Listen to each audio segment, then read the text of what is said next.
you. Um, so yeah, I just wanted to share a little bit of, my background is in engineering as well as the Masters of Ed Tech. I graduated about a year ago, and the company where I work for now, Gray and Ivy, is trying really hard to adopt essentially all technologies from VR um, to AR and CNC machinery, as well as now generative AI, which has popped up. So I spent a lot of time researching this to see how we can use it from a business perspective, which is, also an educational perspective. And I think that this is a really big conversation that we should all be having because it's definitely going to change what education means. Yeah, it's just a big thing. It's also going to change what work means. And if we want to educate people to prepare them for work in the future, everything's getting a bit disrupted. And there's one question that got shared beforehand is that technologies always come around to the world, and then it's always like, oh, it's going to change education as we know it. Is this one going to be any different? That is a really good question. I kind of think yes. Like I equate this to a little bit like the internet revolution or the mobile phone revolution. That kind of changed technology a lot. And that this AI is called generative AI, and it uses machine learning. And what makes this really special is that it is super user friendly. So just a show of hands, you can use your virtual reaction or just drop it into the chat. Who here has used ChatGPT or any kind of generative AI?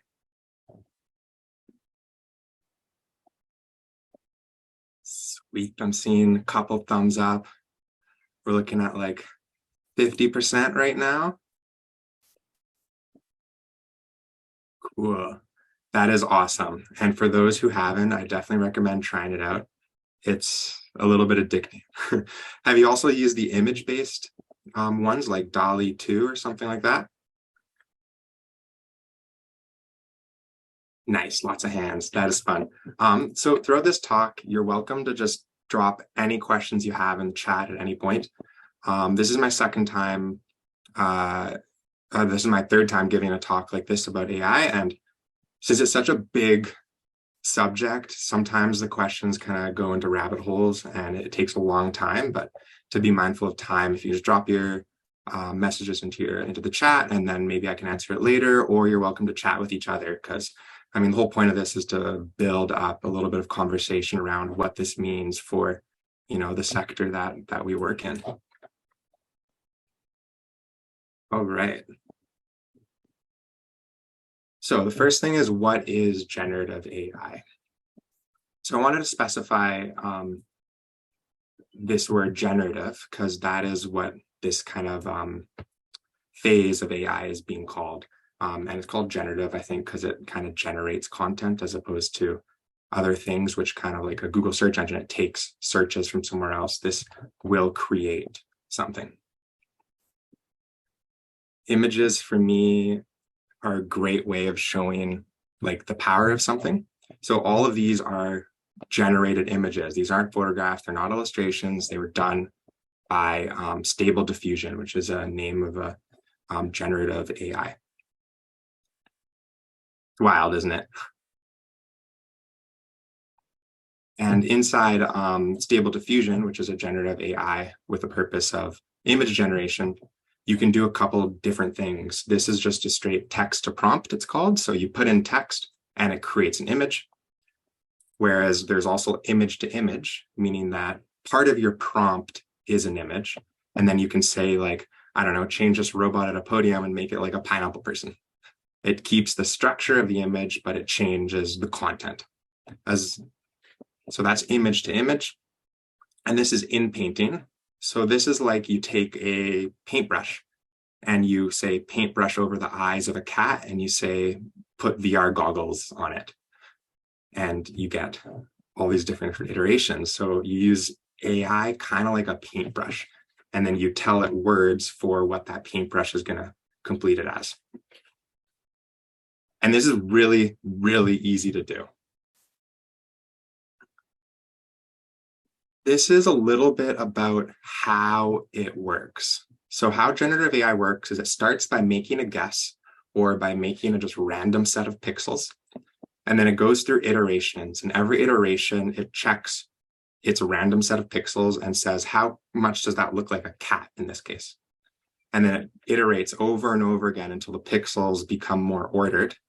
And it always checks back on itself until finally it's like, okay, this picture that I have here, it actually does look like a cat, like there it is, there's the picture.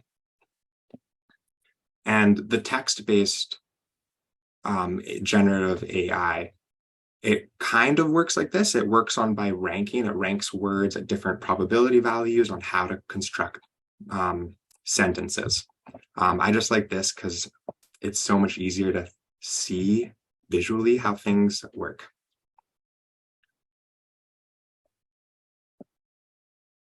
This is how far Midjourney, which is another generative image-based AI, has come in the last year.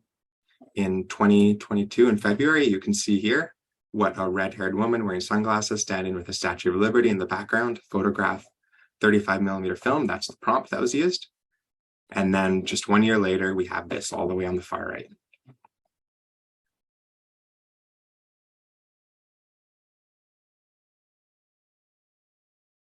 Pretty cool. But AI also has a little bit of a dark side, isn't quite the word, maybe. It's AI is a mirror of all of the data that it receives. So it's kind of mirroring what society as a whole, or what the internet as a whole says is a thing. So this is an example of an image to image. Someone just drew a little picture and then said, make a beautiful woman. And then of course out comes this really biased rendition of what is beautiful, what is sexy or whatnot. And this is actually like really scary. Like there's already these kind of views on what you see in a magazine is what you should look like, or what someone, or what is the standard of beauty. And now AI is able to amalgamate everything, and out pops out something like this. So what this might mean for the youth, or what people are starting to paint their picture of, is now accessible to everyone. It's a little bit uncomfortable.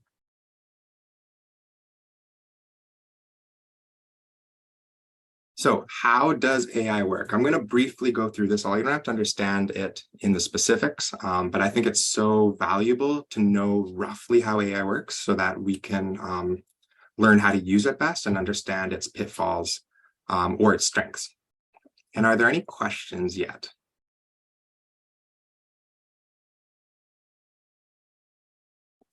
Cool. Thanks, Sherry.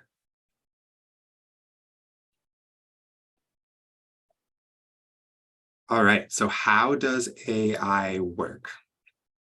There's 4 main steps in creating a model. A model is a name for like an AI tool, like ChatGPT is a large language model. DALL-E 2 is a model for making images. Same with what we saw here is Midjourney is a different one, and Stable Diffusion. These are all different models. And how these models are made is it starts on the far left and we define a problem. And yeah, all these softwares are accessible in the cloud. ChatGPT is free to use. You can pay for a higher version of ChatGPT, as well as, I believe Stable Diffusion is open source. So you can just use that for free. And I think Midjourney is like a freemium style one where you get like, 5 free cues in a day or something like that. But there are lots of different ones that are accessible. I can share some links afterwards.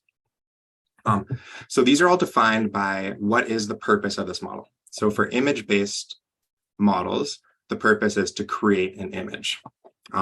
For large language models like ChatGPT, the purpose for that is to develop text. So we have the problem. Next, we need the training data. So what is the training data? What is the model going to learn with? And what that is that's like essentially like all of the internet can be fed into some of these models, be it text data, be it image data, or whatnot. And in tandem is the algorithm development. So that is how the model is going to think and compute about all of this data. What are the brains of this model? And then you take this algorithm and you take all the training data and then you train it. So the algorithm will just kind of read all of those books or view all of those images and then start to develop a understanding of how it can answer that problem, how it can generate images based on all of that. There's different problem types. So when I said something like to make an image or to make text, the computer way of looking at that problem is these three different problem types. And very quickly, we can skip over these quickly, but there's regression or classification. So that's supervised learning. We would give data that's ordered and say, hey, this is a cat, this is a dog. And now we'll give you a mystery image and you ask, is this a dog or a cat? And then the model will be able to classify what that thing is. Unsupervised learning is you give it a whole bunch of data that's unlabeled, meaning that it's just random data. And then the machine starts to sort out the information and say, this is pretty similar to what this is, and this is also similar here. And it kind of amalgamates, it does the thinking. And reinforcement learning is more of a set task for the computer, for the model to do. A great example here is to play chess or to play Go.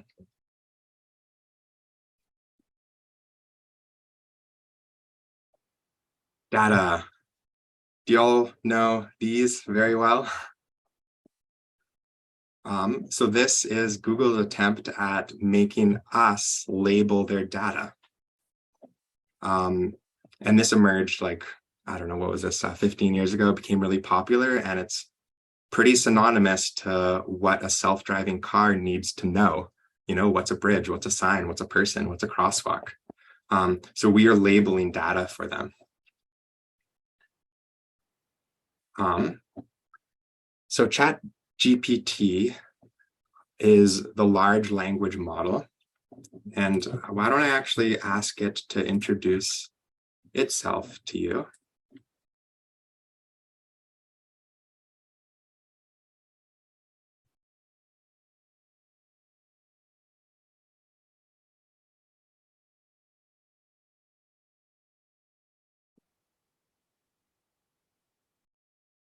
Ladies and gentlemen, esteemed members of the UBC Met community, and fellow technology enthusiasts, I am honored to introduce myself to you today as an AI language model, accompanied by my human presenter, Adrian. My name is ChatGPT, powered by OpenAI's GPT 3.5 architecture, which stands for Generative Pre-trained Transformer 3.5. As an AI language model, my primary purpose is to understand and generate human-like text based on the prompts or questions provided to me.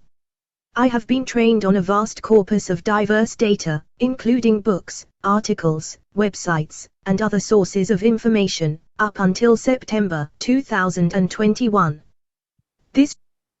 Yeah, I think you can read quicker if you wanted to read. Point being is that it's really fast and it's usually like bang on point. I want you to drop in your in the chat what is like the weirdest thing or the coolest thing that you've gotten ChatGPT to do for you. And Paul, that's just a Firefox extension. That's read aloud.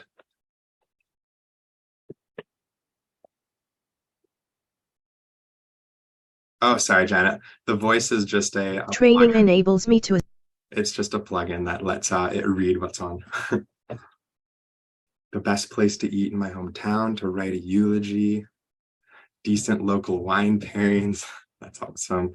I would ask it to write parodies of songs, and then you can like rap it, and it's really funny. Just last month, I went to a restaurant that had a really good meal, and I found the description of what of the recipe, like, you know, like what's on a menu. And ChatGPT made me a recipe and I made it at home and it actually turned out really good.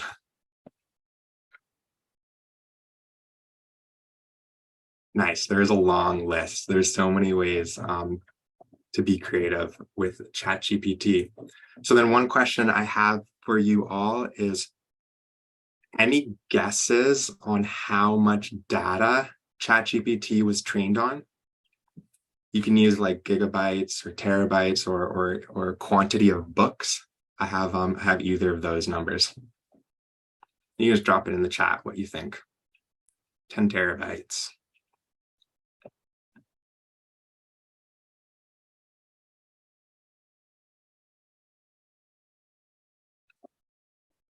Any other guesses how many books that might be? I'll show you the answer in 5 seconds.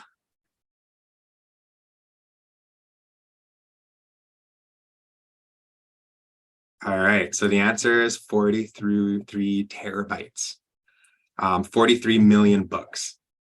And that's just such a big number of books.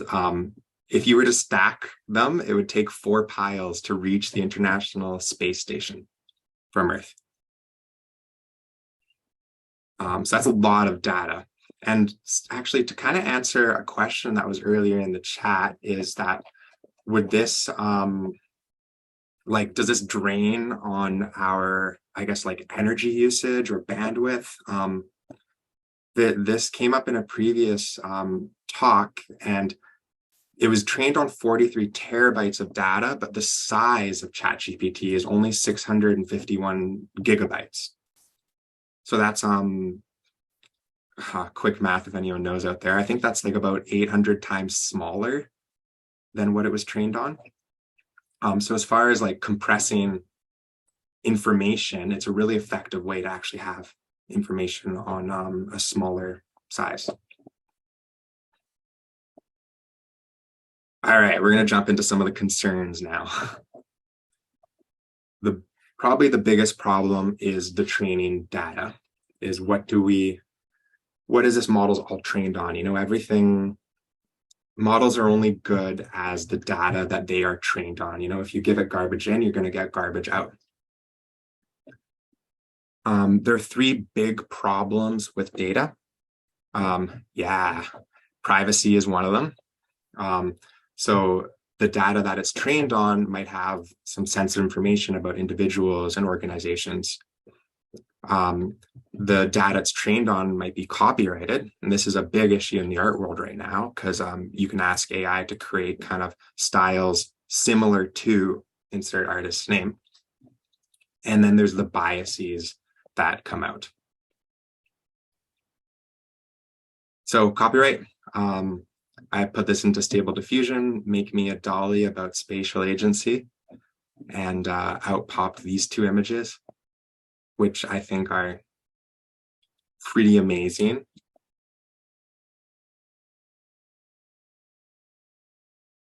And then biases. So according to Stable Diffusion, when you put in the prompt doctor, you just get men. And when you put out the prompt nurse, you just get women. So this is a big problem in the biases on what's here. An important thing to note here, I had a lengthy conversation with a friend about this, in that the model, this technology itself, isn't inherently biased. It's just all of the data that we're feeding it makes it become a biased model. So that's a big difference there. These language models are a reflection of our society, because it's using all of this data that we have generated. So this tool is biased from that data, but inherently it's not. It's just holding up a mirror to what we as a society call doctor and what we as a society call nurse. It's also optimized for white people. Found this on an interesting article online that someone tried the same prompt about like a happy couple 20 times before they found a Black couple. And then there was also no interracial couples, which for reference is 1 in 5 in the United States. And then this is another one, which is a little bit, unnerving, is this is an image to image on just recreating this image and then turning it into, like a person. The prompt on the left, and then it comes out image to image as a white person. So it's very optimized for white people. Models are only as good as the data they are trained on. One more thing is that AI can just be plain wrong. I asked it a question. This is on March 15th. Since then, ChatGPT got a bit smarter. But there are 10 birds in a tree. A bird photographer takes pictures of 3 of them. How many birds are left in the tree? And ChatGPT said 7. 10 minus 3 photographed equals 7.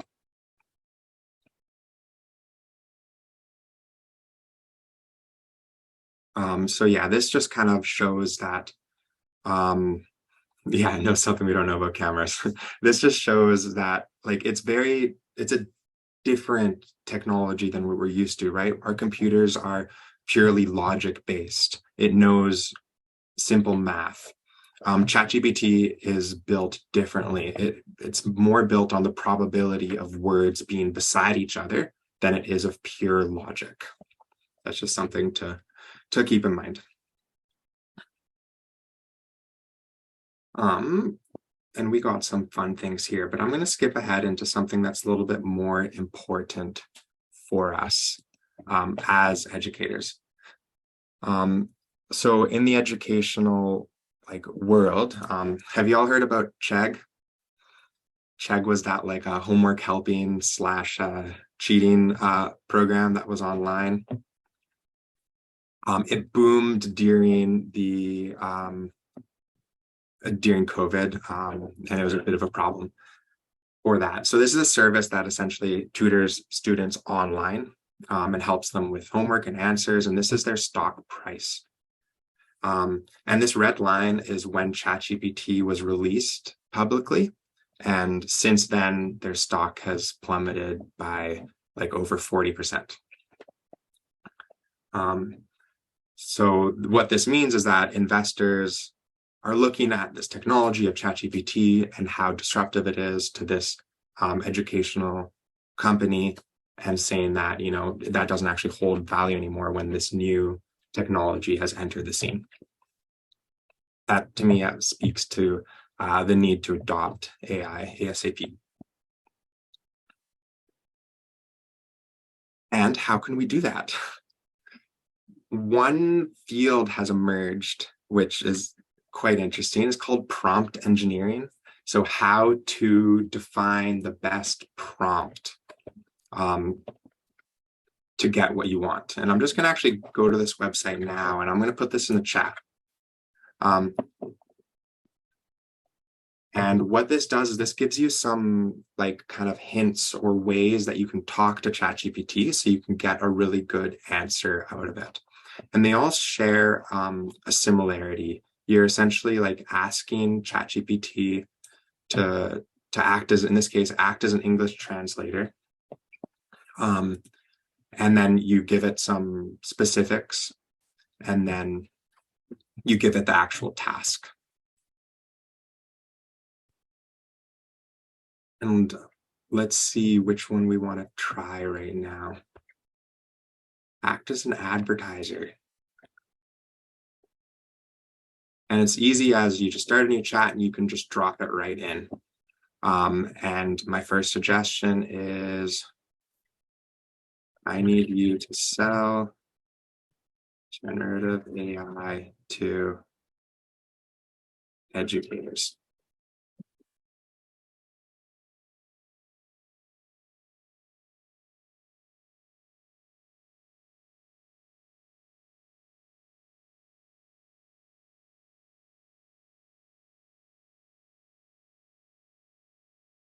And then we have all of this information now. Great slogan. Hey, empowers minds, unleash creativity with Gen AI Teach. Gen AI Teach. So I dropped that into the chat, and that's an easy way to get started. So many times it's hard to actually know what you want to ask ChatGPT to get a specific answer out of it.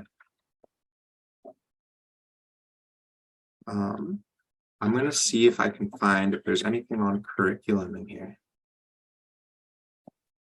Curriculum, act as a talent coach for engineers, give you a job title. All right, we can just do it now. Are there any topics we want to ask for to make a curriculum for?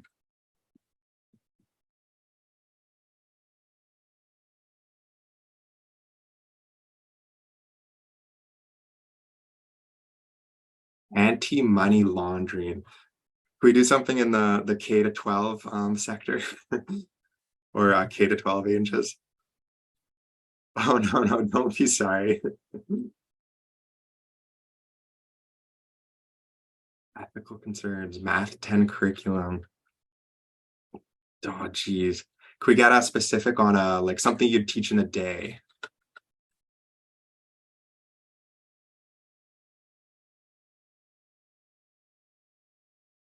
Buoyancy.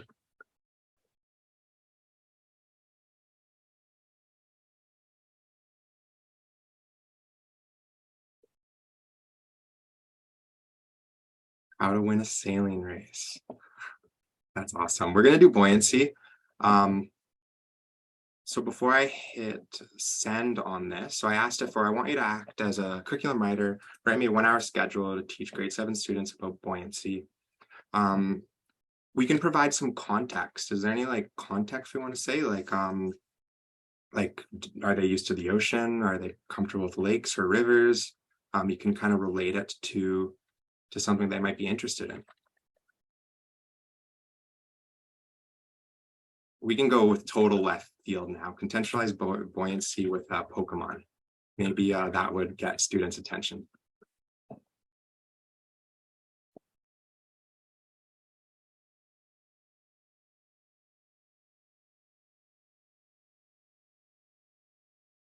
All right, and then what do we have? So objective, introduce grade 7 students to the concept of buoyancy. Through an engaging lesson that incorporates Pokemon references, enabling them to understand and apply the principles of buoyancy in real-world scenarios.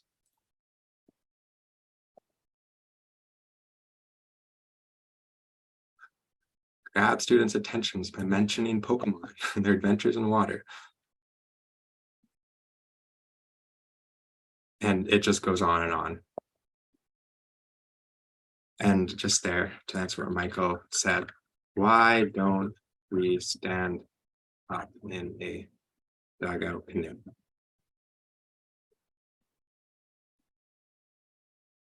The stability concerns. Very comprehensive answer. The other really cool thing that you can do is, can you explain it to me like I am 8 years old? And we can just dumb down that answer.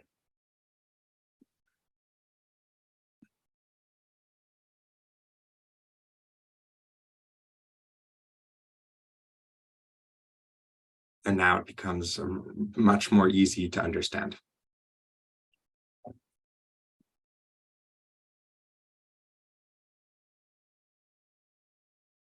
All right. I wanted to show you a couple other tools now. So this is ChatGPT. It was kind of the first to the market. And I think that's why it's so popular. It's also open source, which means that like it's free to use, it's free to copy and to like manipulate, and you can host it yourself. But there are some other ones which are pretty cool. So Perplexity AI is one that cites stuff. It's pretty sweet. I've actually used it to, I'm going to copy this exact same prompt, but I've actually used this to do some research, and it's really helpful because it provides sources.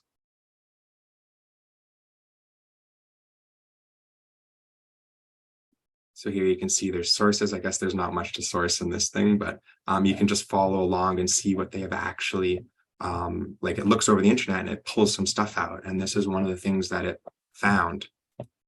Yeah, they are clickable. It's these things here that have the 1 and the 2. Specifically, this is Perplexity AI.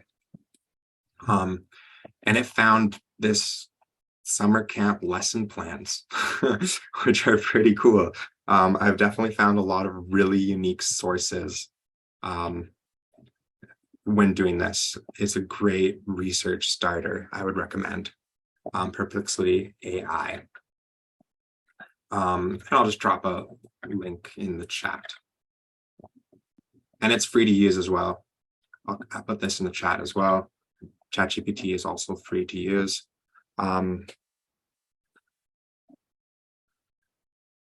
I don't actually know the answer to your technical question, Shaylin.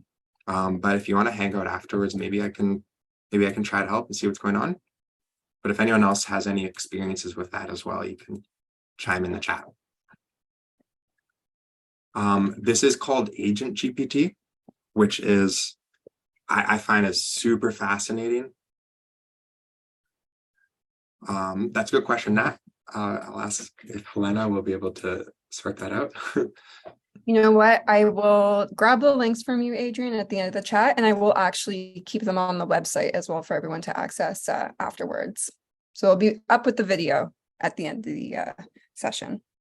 Sweet.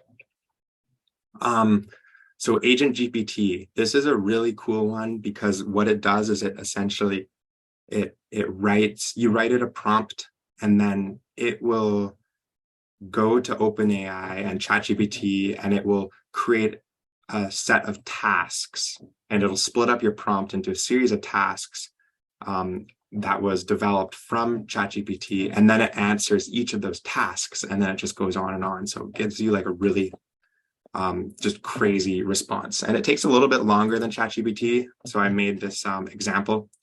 I said, I want you to act as an essay writer in the movie The Matrix. You'll need to research a given topic, formulate a thesis statement, and create a persuasive piece of work that is both informative and engaging. Identify key story devices as well as compare and contrast The Matrix society when it's created as well as relevance now. The essay should be less than 800 words. Sounds pretty similar to what you might assign students in English class, right? So what Agent GPT does is it adds tasks. So it takes the question and it splits it up. And I mean, if you're teaching even like, I think like high school kids how to actually approach an essay, it's pretty cool to see what Agent GPT does and how it does it. So it creates itself tasks, and the tasks are to research the movie, gather information, formulate a thesis sentence, compare and contrast, and discuss the relevance. And then it made those tasks through a large language model like ChatGPT, and then it starts to complete them. So then it answers its own question here, and it starts to gather information on it. And then that gets fed back into itself. And then it keeps on going through this iteration over and over and over and over again. Until you get something that's like, it's not quite there because I hit the, I'm using the free version, so you only get 5 iterations, but it comes out with this, in that it's it's pretty good. The Matrix, released in 1999, is not only a groundbreaking science fiction film, but also a cultural phenomenon that continues to captivate audiences to this day. Directed by the Wachowskis, the movie delves into the realms of reality and perception, posing thought-provoking questions about the nature of existence and the role of technology in society. It goes on and on. And all of this was generated by itself. All I put in was this. So it is crazy. I know we have covered a lot. Actually, sorry, one more, one more for you. This is an AI presentation maker. Which is pretty cool. So we're going to say write a presentation, and I'm going to go back to that prompt. Maybe we want to make, now we've developed the curriculum for buoyancy contextualized with Pokemon. Well, now let's have a presentation and let's see what it does. This takes a little bit of time, so we can kind of come back to that in a minute. I think now is a good time to answer some of the questions that people have wrote down. And what's going on here? Topics the presentation should include. Sorry. Buoyancy.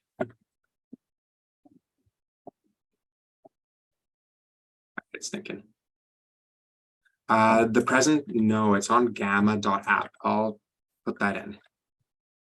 And this is a tool that I found a month ago. Things have changed a lot in the AI world in a month. So Gamma app might not be the best one anymore. So yeah, I don't know how to figure out which one is the best one, but just some Googling might help. And yeah, Canva does have AI in it. All of these tools are adopting AI ASAP to stay relevant. If you have an Adobe subscription with your school or company, I would highly recommend trying out Firefly. It is super user-friendly for making images. All right, now we have a presentation. Let's check it out. So get hooked on buoyancy with Pokemon. What is buoyancy? We have Archimedes' principle and we have types of buoyancy. And it even pulls in some Pokemon.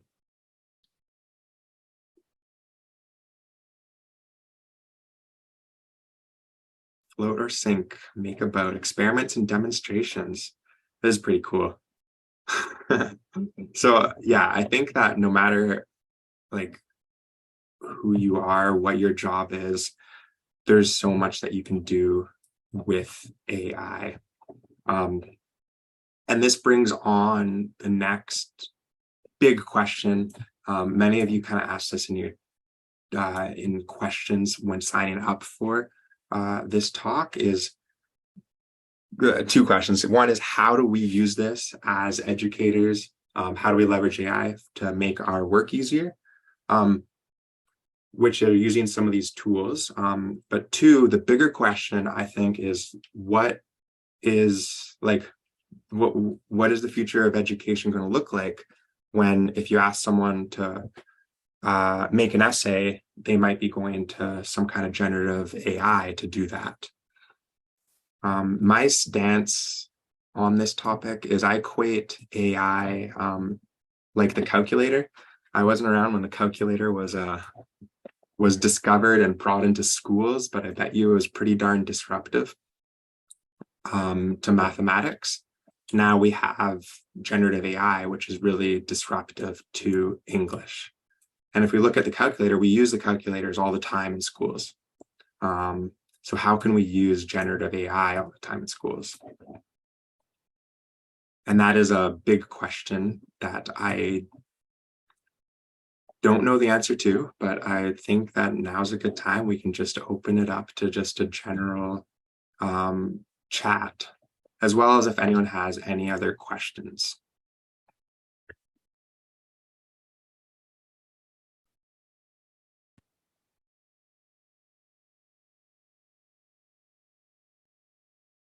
I think we're all shell-shocked, honestly. I didn't realize you could do that much with like the presentation. Yeah, it's crazy. If you want, we can kind of jump into some of the questions that were mentioned in the survey. Yeah, sure. How can an elementary school teacher use AI effectively? I know you kind of mentioned that really briefly, but perhaps more specifically with elementary school teachers. Totally. I guess there's kind of like two answers to this. There's one, do you want the teacher to be using the tech, or do you want the students to be using the tech? If the teacher's using the tech, then some of those examples I showed, like you can make your job easier by creating curriculum, creating presentations. And one thing I should note about the creating curriculum, I don't ever recommend just going to ChatGPT and saying, give me the answer, and then just taking that and leaving. Oftentimes you want to iterate. You want to say like, hey, actually, that part of the lesson, I don't want that anymore. or that part is great. I want that to be expanded over a longer time period. You can talk with it and you can go back and forth so that it creates an answer that's more suitable to what you want. And then always you should, put the human filter on it. I oftentimes ask it to write my emails for me, and I iterate back and forth like 5 times maybe. And at the very end, I also change some of the wording that they use because it doesn't feel like me. So definitely, if you do use it for your own purposes, like you should still check it. It's not perfect and it's not like necessarily accurate for your specific context. So that's one. If you are using it as the teacher, as the using the AI as the teacher, but you can also get the students to use it, obviously depending on their age range, depending on access to iPads or whatever your school does have. I'm sure that there's a lot of different examples on what to do. Like you can ask it to, I can't think of any on the top of my head, but maybe ChatGPT has the answer.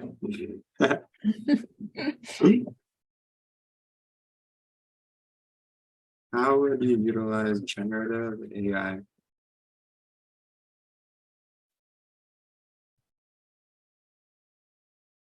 In the elementary school classroom?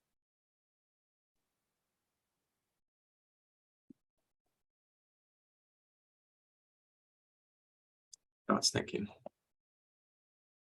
Does anyone in the audience have any ideas?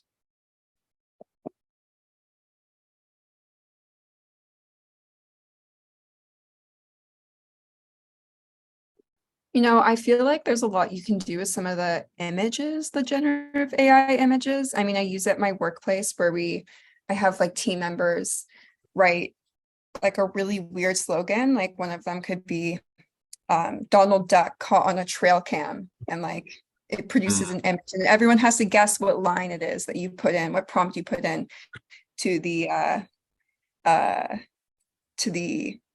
provider, or like the AI, to know what produced that image. And I feel like that's a really easy thing that you could kind of do with young kids to kind of get used to this idea of like prompting the AI technology. Yes. Paul, I'll get to you in 1 second. Ed had a great question in the chat. Have you heard what direction regulations and protocols are headed with respect to educational assessment? From what I've heard at the moment, it is a jurisdiction by jurisdiction thing. At the university level, I think it's even like a teacher by teacher or like faculty by faculty thing. So it's really segmented. This technology is moving so fast. When ChatGPT came out, and there was some like ChatGPT detectors that came out, kind of like, geez, I forgot the name of that English one. Turnitin, kind of like Turnitin, to check if someone has plagiarized using ChatGPT. Apparently, there's all these different kind of like signals inside of the text that's generated that hints at if it was ChatGPT. The problem is that now there's a bajillion different large language models that have emerged, and every single iteration has different fingerprints on if it's been generated by an AI. So the detection mechanism for these generative AIs, it turns into like a whack-a-mole kind of thing. So it's really, really, really, really hard to determine if something is created using a generative AI. So, I mean, that is then the big question is like, if we can't detect it as educators or as enforcers, or it's really, really hard to detect, then what?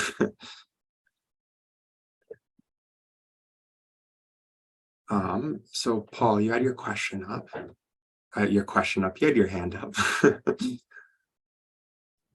Yeah, no, actually, I just read a paper about the ability for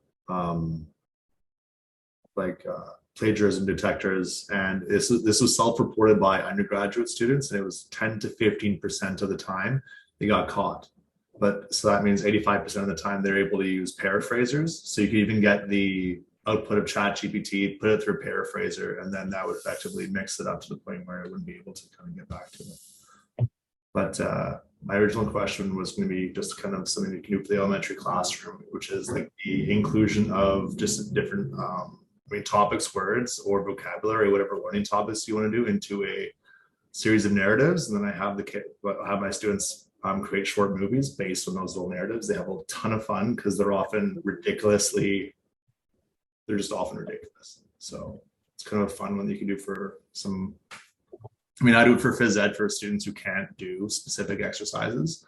I say, all right, well, here's a little script about, some kids doing spatial awareness or body awareness, and do me a little movie that kind of incorporates that. And so, just being able to pump out, half a dozen short stories that incorporate some words is invaluable. Totally. That is so funny. And then they can have a script for something that they care about. That would be pretty fun.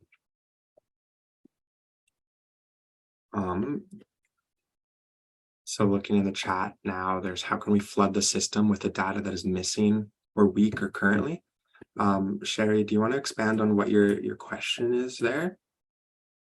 I can answer to some of the data. The data is being collected from Wikipedia and Reddit, as well as a whole bunch of online sources. There's whole teams that just collect data. It's crazy. Like to amass 43 million books, like that would take that a long time. Exactly. Yeah. No, I was just wondering about that. Is it emails that we write to ourselves in like Gmail accounts? And is that being contributed to this knowledge or intelligence or lack thereof? That's a really good question. So there is the question of data is what now is becoming the frontier of these large language models. There might be something in your terms and condition that gives that data to Google, because Google Bard is one of the large language model AIs coming out. So I wouldn't actually be surprised if that was included, and that you agreed to that in some terms of conditions somewhere. I guess I was also just thinking, like you showed some imagery, just the interracial imagery, or the black man took 20 tries or whatever. Is it a matter of us posting more of our photos, or what is it exactly that makes that adds the strength that we're looking for in the data? Right. So to fix the biases from the data you're asking. Exactly. Yeah, so I can tell you a little bit more on let's see where I have that in my slides. So how large language models are trained depend on kind of the data that we're giving it. And these are different, like these techniques are machine learning. They've been around for a while. The left-hand side is it has like supervised learning. It's a labeled data, something you call a cat, just like this. This would be labeled data if you say this is a bridge. The middle is unlabeled data. So that's oftentimes all of the books and text that we would give ChatGPT. And the far right-hand side is reinforcement learning. So that is this is similar to to classical conditioning in the educational world, except rather than like a bell and a dog and snacks, you give something else that is like a computer gets like a -1 point or +1 point. I don't know. So ChatGPT is trained first. It's trained on unsupervised learning in unlabeled data, right? It takes 40 million books and it reads them and it processes them. And then what it does is it kind of it classifies and clusters and associates everything. And then the next step, which is really crucial for the large language model development, is it goes through human feedback reinforcement learning. So that means that people will spend a really long time talking with this early algorithm that's read the 40 million books and tries to make it, something that we want. And in this phase, you could probably remove some of those biases that come with the data. And what's really cool with ChatGPT, as I think that's actually what was one of the big booms out of this one, is that now that I said here, every thread, ChatGPT remembers what you asked and what it said, and it will cater that to its next prompt and message will cater to that. So even when it's talking with you, it's going through a form of human feedback reinforcement learning. It's constantly learning still based on you specifically. And that's how we can use it very well, because you can say, contextualize everything based on, I don't know, soccer. Contextualize, that's okay. I can deal with my typos. And then I can say, like, tell me about play. And it will link it back to soccer, which is pretty cool. And these initial prompts are stuff that you can give, maybe you can give students, so that when they talk to the ChatGPT, it will be all in the context that you care about. And that is a little form of human feedback reinforcement learning. And sorry, that deterred a bit from your question. But that is maybe a way that we can work on the biases, but you would never be able to get rid of all those biases through just the human feedback. Thank you. Yeah.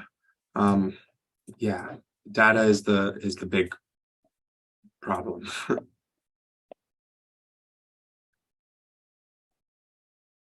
There are also some really great books about AI and biases, like the book Algorithms of Oppression, which is a really great resource for how machine learning kind of works in the context of racial identities and gender identities and that kind of thing, which I can also add to the list of links that Adrian is going to hand over. We have a few more questions in the chat. I do want to be mindful of time, maybe like another 10, 15-ish minutes, if that's okay with you, Adrian. Of course. Yeah, I can answer really quickly. I guess first, more in the same context, Ed said that Sherry is alluding to how we contribute to the data if we see a gap, bias, or mistake. That is a great question. I do not know if some of these generative platforms have a, I don't know, submit more data section. With this specific thing, I'm a very optimistic person, but in this situation, just giving a little bit of data to me sounds like you're just adding a drop to the ocean. In that, like, if you give it like a couple images, how is that going to compare to like the 43 million books that it already has? I don't know. And then Paul had a question on, have you come across any user-friendly models of generating your own large language model? That is a great question. That's something that I want to figure out ASAP.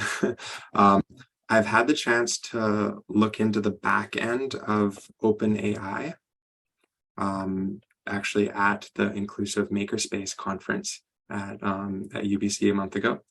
And it was super user-friendly. It is a pay service, but I did want to look into creating a language model that's trained specifically on the curriculum that we are creating, that we use at my company, because it'd be really cool to have like a personal chatbot for students to use. So I can keep you posted on how that goes, but my first direction to try is OpenAI.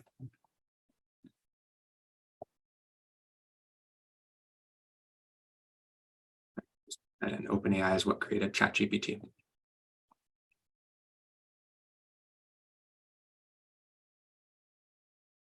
Sorry, we covered a lot today.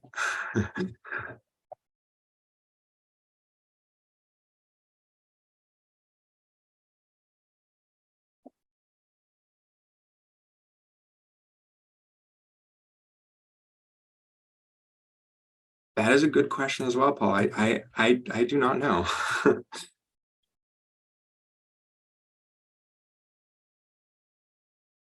But There are a few Sorry, go ahead, I Adrian. was gonna say, if you find them, I want to know too.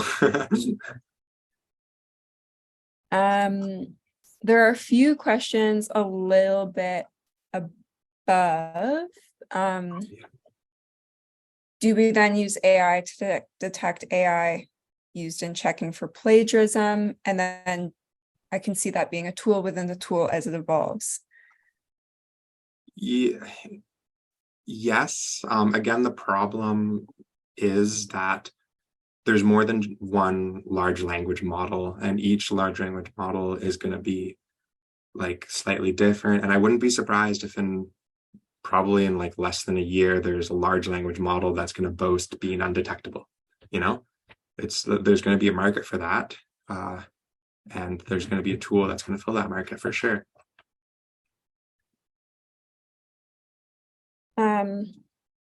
Are there note-taking styles that work better with something like ChatGPT? What do you, Graham, what do you mean by note-taking styles? Yeah, thanks. I mean, I'm thinking like in this session right now, right? I've got like Obsidian open and I'm writing notes in it, like my markdown notes, and that like I got a whole thing going on with that. Yeah. Is it better to have lots of small notes with the idea of feeding them into something like ChatGPT in the future that like link to other things, or is it better to have just yeah, I mean, I don't know. Is it better to have anything, or is it just do whatever works for you and trust in AI getting good enough to work with it? That is a great question. I tried just last week to auto-generate meeting like notes. So I recorded the whole thing. Microsoft Teams is a sweet just auto transcription, and it made like 9,000 words in 45 minutes, and that was way too big for any of these large language models to have an input for. So the kind of like, if your notes and you want to feed them into ChatGPT, I think they need to be less than something like 500 words for you to use them as a prompt. Alternatively, though, and I don't have experience with this, there are AI automatic like meeting creators and meeting notes. let me find this one if I can. I just saw someone with it, and it's actually free for Zoom. Let's see if I can find it. But what it does is it joins your meeting as a participant, and I guess it listens to everything, and then it creates notes for you, which is pretty cool. It sounds pretty eerie now. Something's just like watching your whole meeting, but I mean, it has some serious utility. So if you are curious about that, then I can try to find that, and I can give it to Elena, who could post that as well, if you wanted to have an automatic meeting note taker. But then if you're asking for just kind of like sorting your own notes, that I don't know at all. Cool, thanks. Yeah, I mean, I'm just interested in if there's like a strategy that anyone's kind of figured out, right? Like we're not copying from overhead slides anymore, right? Totally. Yeah, that's a really good question. So I guess like how like a way for students to take notes that could be compatible with AI. Is that what you're asking a little bit? Yeah, I feel like I want to ask like a bunch of stuff and I don't want to take up the whole room. So I'm like a little bit there at that. But yeah, I've tried doing things with like Zoom transcripts where I do like sentiments analysis and like do like detection through them for like look for nouns and like get aspects and pull it out and get ideas and topics for that without having to connect to a computer in San Francisco. And that's been okay, but it's always still just the transcript isn't good enough, you know, like, and that's like the barrier there for that. But I do find like I have a desktop note-taking app, and then I have like hotkeys inside of it, so I can call OpenAI and have it fill out the rest of my note, and it can call other notes that are on my computer and use that as reference for building out notes. And then like like it can look like my own like knowledge graph and do it. And that feels very much like the way things are going to me, or like a thing that will happen just by using like Google Photos in your life. Like that's gonna be done to you, right? Like that's yeah. So I don't, yeah. So I'm just wondering if anybody has like, or if like you've heard of any kind of like strategy for making that work well, right? I haven't personally, but that sounds fantastic, like fascinating. Can you like drop that tool in the chat, please? Yeah, sure. The floor is open if anyone else has any experience with that or recommendations.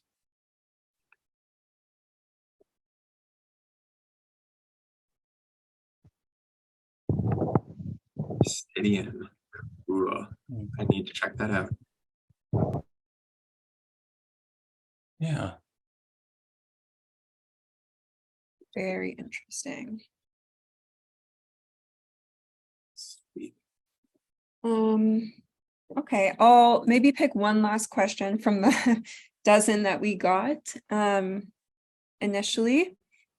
This one there's two that kind of go hand in hand. How can we guide students through using AI without undermining their creativity?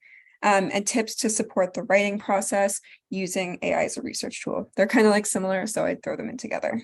Yeah. I can give you my opinions. I don't know.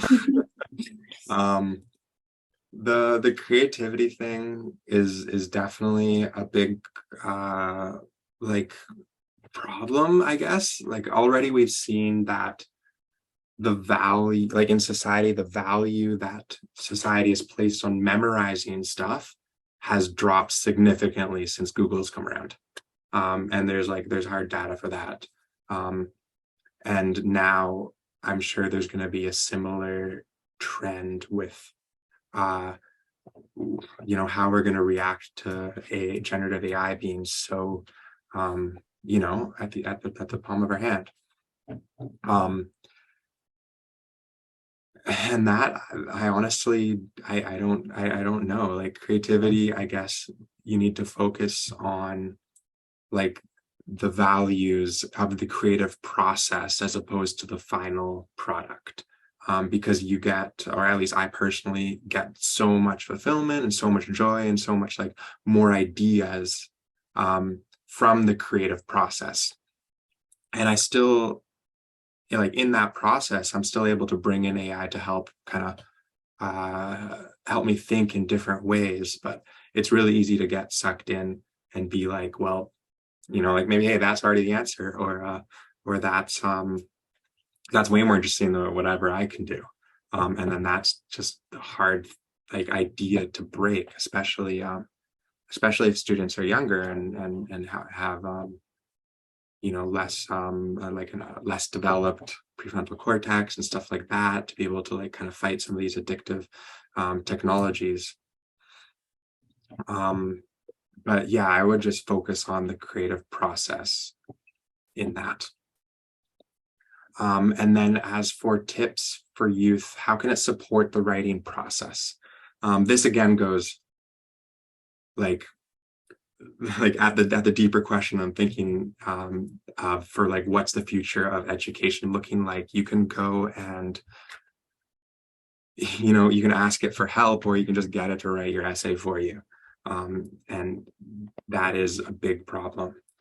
So I guess maybe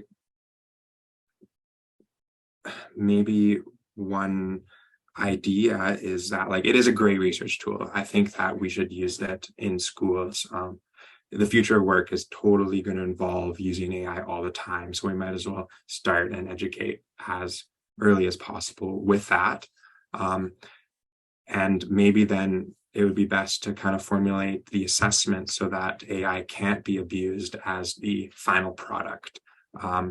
Like if you were to say, I don't know, ask for something that's like really, really short in length or something, and you'd need to know that the student was able to actually talk with AI back and forth, and then they can determine that this is actually the most important thing about X, Y, or Z.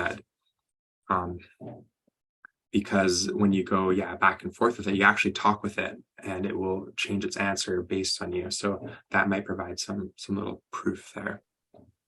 But I don't know. It's the big question on what's this going to be like?